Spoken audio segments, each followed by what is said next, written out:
"Your girlfriend is expecting my child, my best friend told me." I replied, "You'll be an excellent father." Then I smiled at them and took out the medical report. Their faces drained of color. That shocking fact changed their lives forever. Let me start from the beginning because none of this happened overnight, and to understand what went down, you have to go back a bit. I'm 28 years old and I've always thought that real predators don't lurk in dark corners. They're the people who sit at your dinner table, borrow your favorite jacket, and tell you sweet things, and I never imagined it would be the two people closest to me.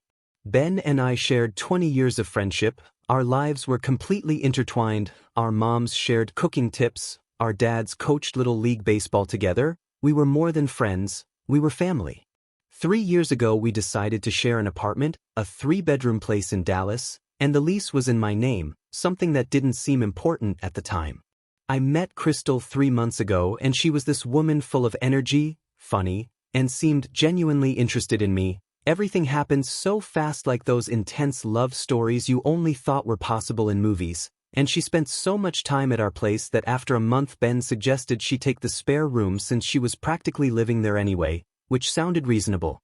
Being pretty organized, I drew up a standard sublease agreement detailing her obligations. She signed without any problems and transferred me her share of the security deposit, $28.50. Same as Ben when we first moved in together. Everything was official and we were all happy. Last night everything fell apart when Ben and Crystal asked me to sit down in the living room. The situation was extremely uncomfortable and formal. Ben couldn't stop moving his hands nervously, which he's done since we were kids when he gets caught doing something wrong, and Crystal kept staring at the wall with her face all tense. "Alex, we need to tell you something," Ben started with a shaky voice, and I stayed quiet waiting because I've learned that when someone has something prepared to say, it's better to let them talk, and if you interrupt them they later say they couldn't explain themselves properly. "Crystal is expecting a baby," he blurted out. Crystal hunched over a little and looked at me with eyes full of what seemed like rehearsed regret. "We're so sorry, Alex. We didn't plan for this to happen." The world seemed to sway and the air froze in my chest, but when I spoke my voice sounded strangely calm as I looked directly at Ben and said, "Congratulations, future dad," and I saw relief on his face because he thought the worst was over, thinking this was just a confession, not knowing it was barely the beginning.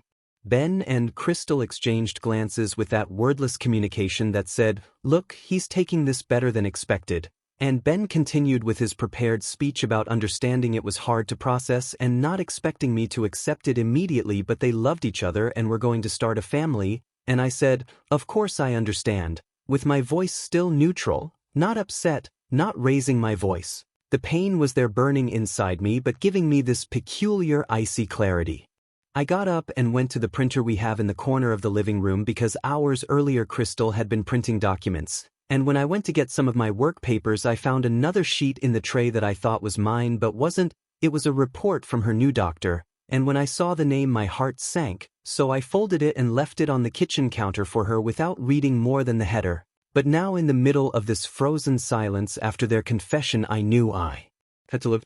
I took the folded paper from the counter and opened it, turning it so they could both see it, and there was the summary of her appointment from 15 days ago with everything looking normal: blood pressure, weight, list of recommended supplements, and at the very top it said, "Patient progressing favorably at 20 weeks of pregnancy, 20 weeks, 5 months. I let them read it and watched Crystal lose all the color from her face, but Ben's expression is something I'll never forget as he looked at the paper, then at Crystal's belly, then back at the paper. You could see the desperate mental calculation he was doing. 5 months pregnant, 3 months of relationship with me. The silence was denser than anything I've ever experienced until Ben broke it with a choked voice asking, "What does this mean, Crystal?" And she stammered, "It has to be a mistake," but her eyes were frantically searching the room for an exit that didn't exist, and Ben's voice rose asking, "A mistake? 5 months?" When he asked me, "Have we only been together just the two of us?" everything came crashing down like I mentioned before, but I stayed on the sidelines because it was their problem now, standing there like the one who had triggered their destruction, watching them tear each other apart with reproaches and lies that were finally coming to light. After about 10 minutes of screaming at each other I raised my hand and incredibly they went quiet, and I told them, "I need both of you out of my apartment," my words calm but firm, and Ben begged, "Alex, please man, Think about this. But I said, no, the main lease is in my name, you both have signed sublease agreements. I'm giving you 30 days notice starting today, work out your family issues somewhere else.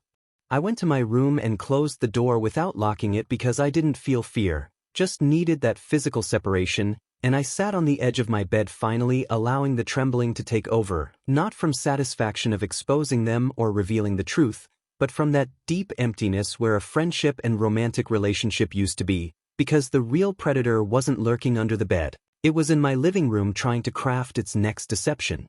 Update. It's been a week since what I now call Reckoning Day, and to answer what people ask me most, no, they're still here. Their initial shock and fighting transformed into a strange alliance based on feeling entitled. They've decided my 30-day notice was an impulsive reaction that I didn't mean seriously, and they treat me like a spoiled teenager who needs to be managed. They're still sleeping in separate rooms but acting like a team. The atmosphere in the apartment is suffocating. They whisper when I enter any space and immediately go quiet. Crystal tries to make small talk about the weather. Ben pats my shoulder asking if I want to watch the game later, like he didn't completely destroy my life. Yesterday he left his muddy Nike sneakers on the new living room rug I bought 2 weeks ago. Something insignificant, but I felt it like a calculated provocation, a message that he still feels like he owns my space and belongings. Wednesday everything reached its limit when I came home after an exhausting day and found them cooking together in the kitchen. Crystal was using my expensive non-stick pan that I always tell everyone not to use metal utensils on, and she was scraping it with a fork. "We need to discuss the 30-day deadline, Alex," Ben said without even turning to look at me while chopping onions. The perfect picture of domestic harmony. It's not feasible. Crystal is expecting. We can't just leave like that. The stress isn't good for the baby. Crystal nodded, touching her belly, saying, "He's right, Alex. We need to be sensible. We can all act like mature adults." I stared at them and their nerve was astonishing. They weren't asking for my understanding. They were notifying me of the new terms of my surrender, but I didn't raise my voice or fall into their trap, just said, "The deadline doesn't change." Crystal asked, "And where exactly are we supposed to go?" Raising her voice with that artificial hysteria she masters so well. "Are you really going to leave a pregnant woman on the street?" This is where my old self would have caved from guilt and pressure and wanting to be the good guy, but that old self died 7 days ago, so I took out my phone saying, "I'm sure you'll find something downtown, or you could go to your parents' place, Ben. They have that guest house, right?" Mentioning his parents made Ben tense up because I knew perfectly well he hadn't told them anything yet. They were very fond of me, and the idea of explaining that he not only betrayed his best friend but also got pregnant a woman who was lying about dates, that conversation he wasn't ready to have. They started protesting with their voices mixing, talking about money and obligations and how insensitive I was being, so I let them vent while I was methodical. I took my laptop to my room and spent an hour changing all my passwords for Spotify, Netflix, Hulu, Amazon, bank accounts, everything, discovering that Crystal had used my Prime account to order $80 in prenatal vitamins the day after our confrontation, so I canceled the order. I reviewed our main lease and their sublease agreements, then wrote an email to my landlord Pablo, keeping it formal and professional. "Hi Pablo, I'm contacting you to notify that I'm terminating the sublease agreements for my 2 roommates Ben and Crystal with 30 days notice starting from this date. I'll look for new tenants for next month." He responded the next day, showing doubt at first, saying, "Alex, as long as the full rent is covered, conflicts between tenants are generally your business," which I expected. So I replied immediately, "I understand completely. However, according to Section 7B of the main lease, as the sole leaseholder I have the authority to terminate any sublease with proper written notice. I'm just sending you this official notification to keep your files updated, thanks." This created the necessary official documentation and invoked the contract without leaving him any choice but to accept it. I went into the system and removed Ben from our joint utilities account, sending him a polite direct email with an image of the final bill saying, "Hi Ben, I've split the utility accounts. Here's the final bill for the time we shared. Your portion is this amount. Please send it to me via Zelle when you can." They still don't know about these moves. They think our kitchen argument was the main confrontation. They think they're still in an ego battle with me, but they're wrong. Now they're fighting against a legal contract, a utility company, and a calendar, and I'm just watching the consequences unfold. The official notice arrived. Not my personal notice but the formal document from the property management company confirming the end of their sublease per my request, and I taped a copy to their doors so they'd find it when they woke up Friday morning. The silent war of indirect aggression transformed into open conflict. Their tactics changed when they realized I won't give in to emotional manipulation, so they started a campaign to discredit me with several mutual acquaintances contacting me. The versions change but the central message is the same: I'm going through some kind of mental breakdown, I've become vindictive and ruthless. I'm making my poor pregnant friend and her partner homeless over a minor mistake. Curiously, they don't mention the detail about 5 months versus 3 months. My friend Brenda called very alarmed saying, "Alex, Crystal called me devastated. She says you've been aggressive and she's afraid of you," which was their master move, painting me as an uncontrolled angry man, a typical disgusting maneuver.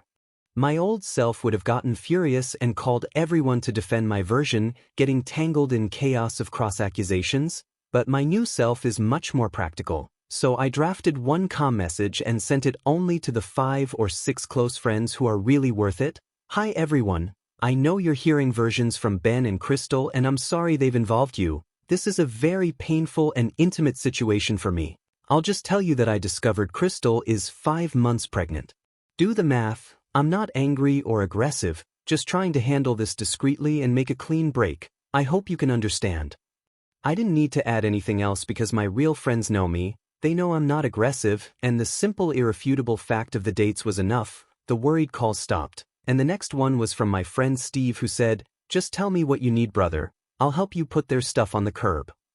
Meanwhile, the financial issue became another point of conflict when Ben intercepted me as I was leaving for work saying, "Hey man, you have to give us back our deposit. We can't get another place without that money. It's ours, we need it now," with a pleading voice but demanding tone, and I replied without stopping toward the door, "The sublease agreement you both signed is very specific, Ben. The deposit is returned 30 days after you vacate minus any damages or outstanding bills. That's it."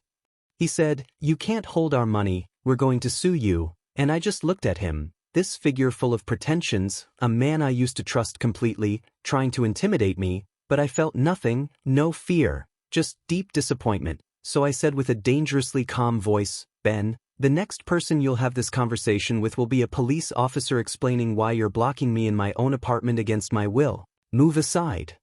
Something must have shown in my look because he shrank back, stepping aside while muttering curses under his breath. That night I sent a joint email to Ben and Crystal with the subject, "Security Deposit Return Process."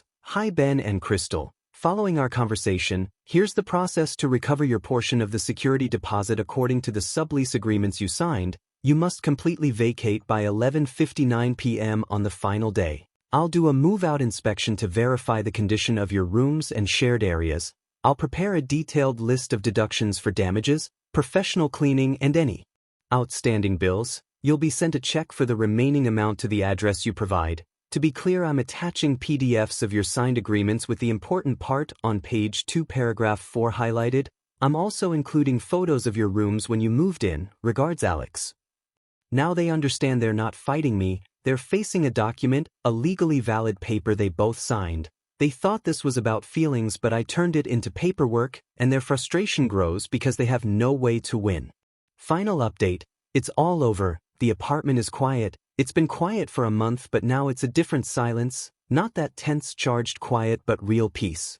The last week was terrible with them being moody and aggressive. There were small acts of rebellion, my milk left on the counter all night, the modem accidentally unplugged while I was on a video call. They acted like spoiled teenagers and I simply documented each incident. On the final day they left before noon and I came home to an empty apartment with an envelope taped to my door and a key inside, no message.